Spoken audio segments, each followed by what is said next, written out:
Multiplayer definitely is at the centre of Crackdown 2. Non-stop crazy action. It's a very physical game. You can ram people out of the way and it flips them up and they spin off into the sky. With plenty explosions. Just general awesome action all round.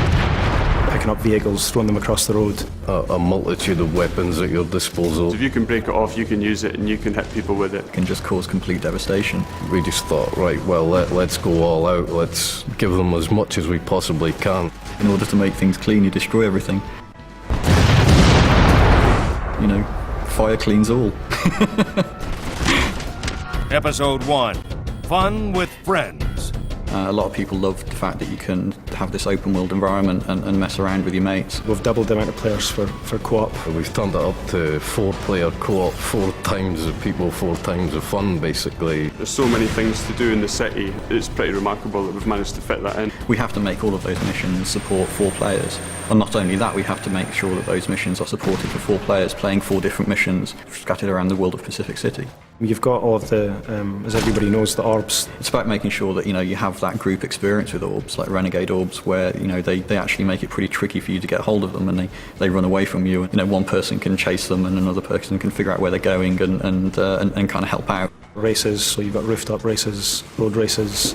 You've got all the achievements in the game as well, and there are a bunch of stats that we track that also go on leaderboards.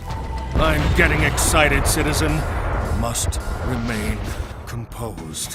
One thing we're pretty proud of is that you can then seamlessly go from your campaign game into your multiplayer game. There was a few times when you'd be playing the game and somebody would enter your game when you were testing and you didn't actually know they were in, and then suddenly this rocket would come from the side and there's one of the guys who's just joined your game and started blowing everything up. If friends come home from school or work or whatever, they just jump straight into your game. The player can come at a problem from 4 different sides and just defeat it that much faster. We've added turreted weapons to all of the vehicles as well. Nominate one guy to drive, he jumps in, 3 of you jump in the back of the vehicle, one of you might have a rocket, another guy a heavy machine gun. You can just be a 100-mile-an-hour killing machine soaring through the city.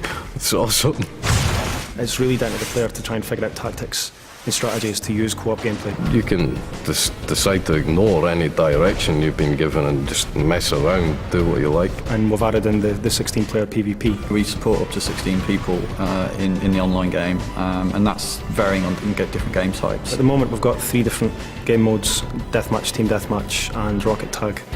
Rocket Tag's a little bit different. Basically, you've got to carry the orb for as long as possible, and the longer you carry it, the more points you score. Everybody's Chasing one guy, rather than it being kind of everybody against everybody. It's a lot more over the top than what's around at the moment.